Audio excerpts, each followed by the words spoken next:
A Wagner Matinee by Willa Cather. I received one morning a letter, written in pale ink on glassy, blue-lined notepaper, and bearing the postmark of a little Nebraska village. This communication, worn and rubbed, looking as though it had been carried for some days in a coat pocket that was none too clean, was from my Uncle Howard, and informed me that his wife had been left a small legacy by a bachelor relative who had recently died, and that it would be necessary for her to go to Boston to attend to the settling of the estate. He requested me to meet her at the station and render her whatever services might be necessary. On examining the date indicated as that of her arrival, I found it no later than tomorrow. He had characteristically delayed writing until, had I been away from home for a day, I must have missed the good woman altogether. The name of my Aunt Georgiana called up not alone her own figure, at once pathetic and grotesque, but opened before my feet a gulf of recollection so wide and deep that as the letter dropped from my hand I felt suddenly a stranger to all the present conditions of my existence, wholly ill at ease and out of place amid the familiar surroundings of my study. I became, in short, the gangling farm boy my aunt had known, scourged with chilblains and bashfulness, my hands cracked and sore from the corn husking. I felt the knuckles of my thumb tentatively, as though they were raw again. I sat again before her parlor organ, fumbling the scales with my stiff, red hands, while she, beside me, made canvas mittens for the huskers. The next morning, after preparing my landlady somewhat, I set out for the station. When the train arrived, I had some difficulty in finding my aunt. She was the last of the passengers to alight, and it was not until I got her into the carriage that she seemed really to recognize me. She had come all the way in a day coach. Her linen duster had become black with soot, and her black bonnet gray with dust during the journey. When we arrived at my boarding-house, the landlady put her to bed at once, and I did not see her again until the next morning. Whatever shock Mrs. Springer experienced at my aunt's appearance, she considerately concealed. As for myself, I saw my aunt's misshapen figure with that feeling of awe and respect with which we behold explorers who have left their ears and fingers north of Franz Joseph Land, or their health somewhere along the upper Congo. My Aunt Georgiana had been a music teacher at the Boston Conservatory, somewhere back in the latter 60s. One summer, while visiting in the little village among the green mountains where her ancestors had dwelt for generations, she had kindled the callow fancy of the most idle and shiftless of all the village lads, and had conceived for this Howard Carpenter one of those extravagant passions which a handsome country boy of 21 sometimes inspires in an angular, spectacled woman of 30. When she returned to her duties in Boston, Howard followed her, and the upshot of this inexplicable infatuation was that she eloped with him, eluding the reproaches of her family and the criticisms of her friends by going with him to the Nebraska frontier. Carpenter, who of course had no money, had taken a homestead in Red Willow County, 50 miles from the railroad. There they had measured off their quarter section themselves by driving across the prairie in a wagon, to the wheel of which they had tied a red cotton handkerchief, and counting off its revolutions. They built a dugout in the red hillside, one of those cave dwellings whose inmates so often reverted to primitive conditions. Their water they got from the lagoons where the buffalo drank, and their slender stock of provisions was always at the mercy of bands of roving Indians. For 30 years my aunt had not been further than 50 miles from the homestead. But Mrs. Springer knew nothing of all this, and must have been considerably shocked at what was left of my kinswoman.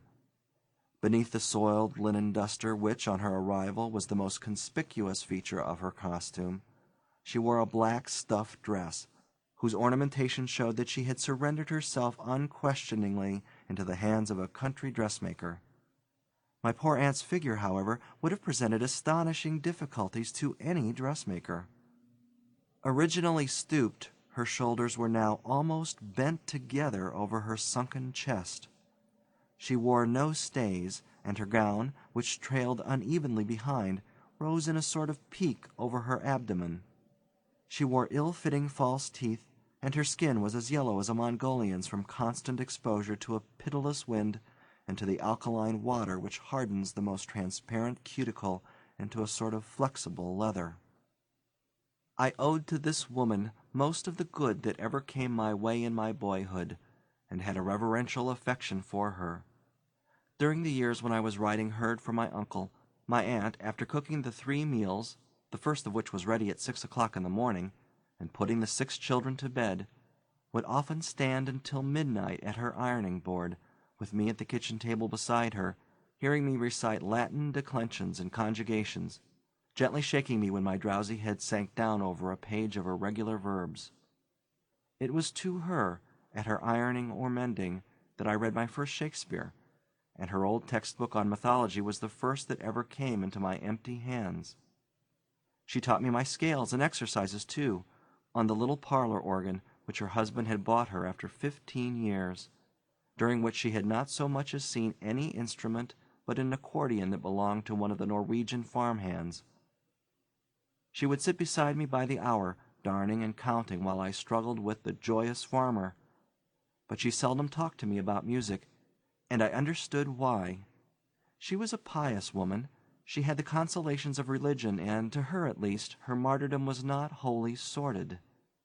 Once, when I had been doggedly beating out some easy passages from an old score of Euryanthe I had found among her music books, she came up to me, and putting her hands over my eyes, gently drew my head back upon her shoulder, saying tremulously, "Don't love it so well, Clark, or it may be taken from you.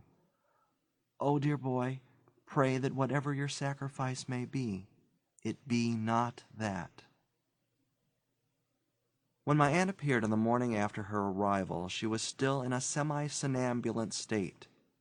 She seemed not to realize that she was in the city where she had spent her youth, the place longed for hungrily half a lifetime.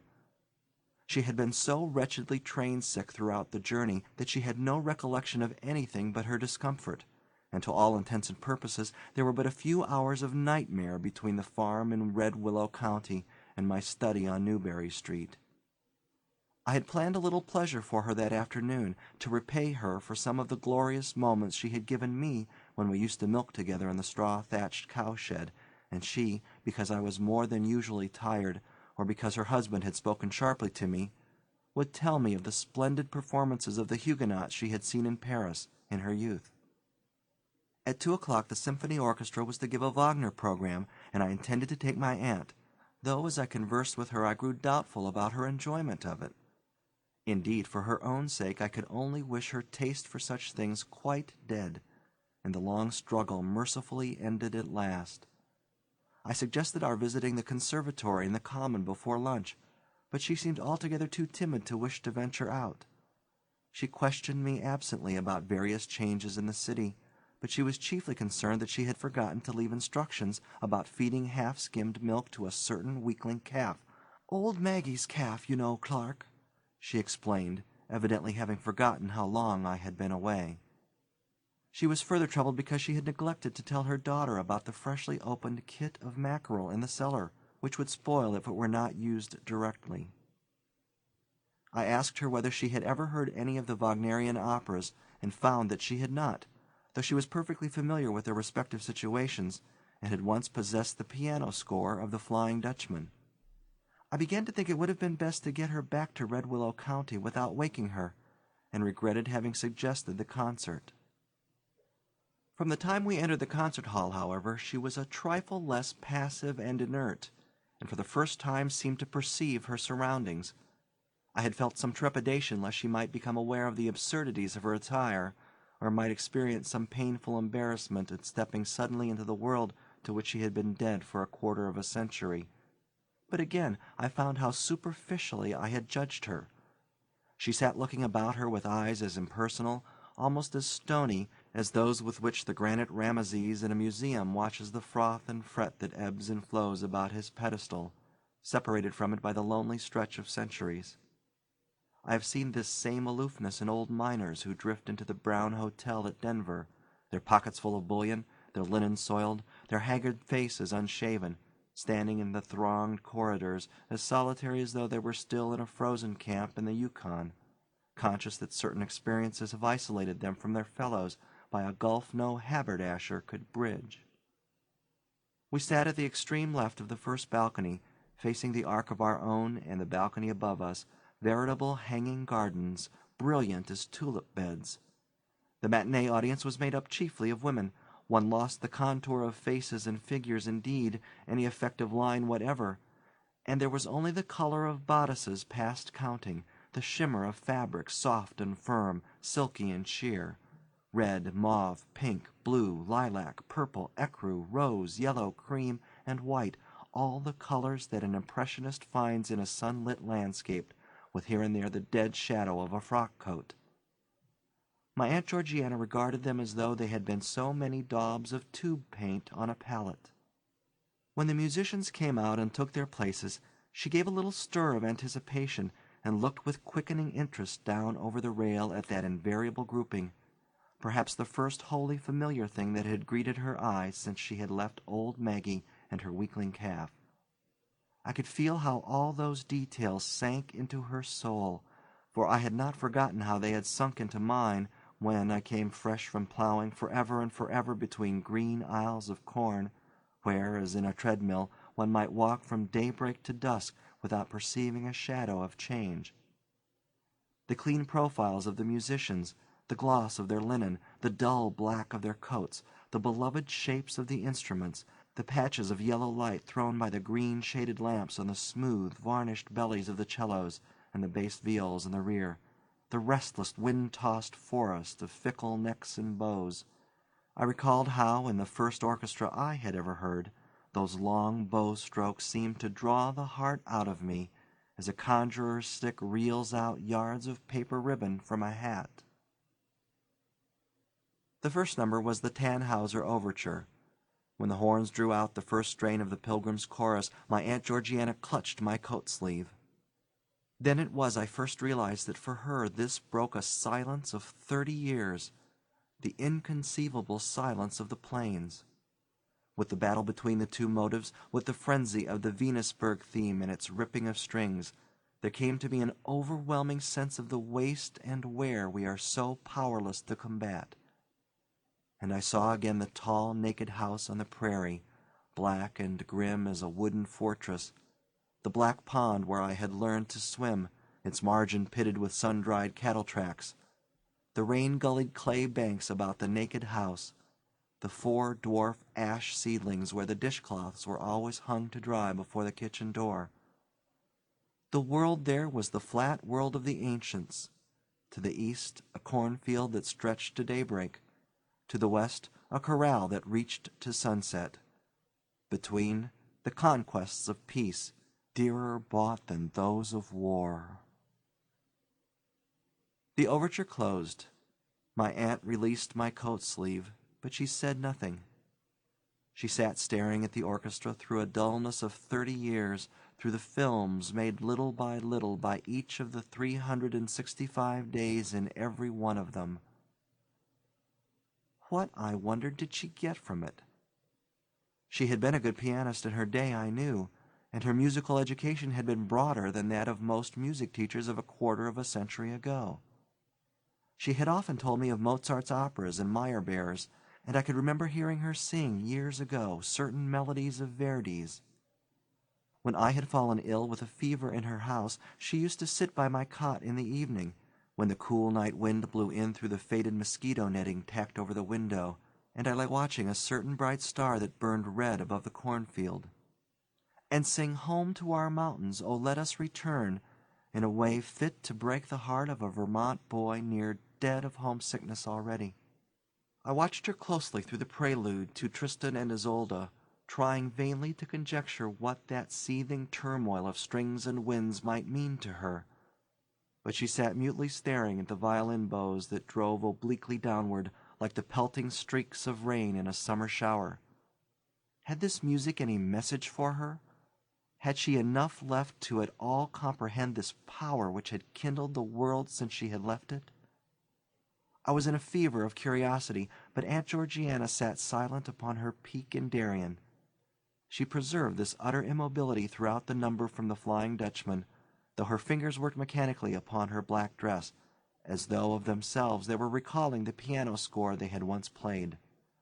Poor old hands, they had been stretched and twisted into mere tentacles to hold and lift a need with, the palms unduly swollen, the fingers bent and knotted, on one of them a thin worn band that had once been a wedding ring.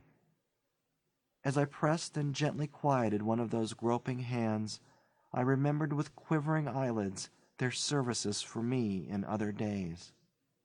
Soon after the tenor began the prize song, I heard a quick-drawn breath and turned to my aunt. Her eyes were closed, but the tears were glistening on her cheeks, and I think in a moment more they were in my eyes as well.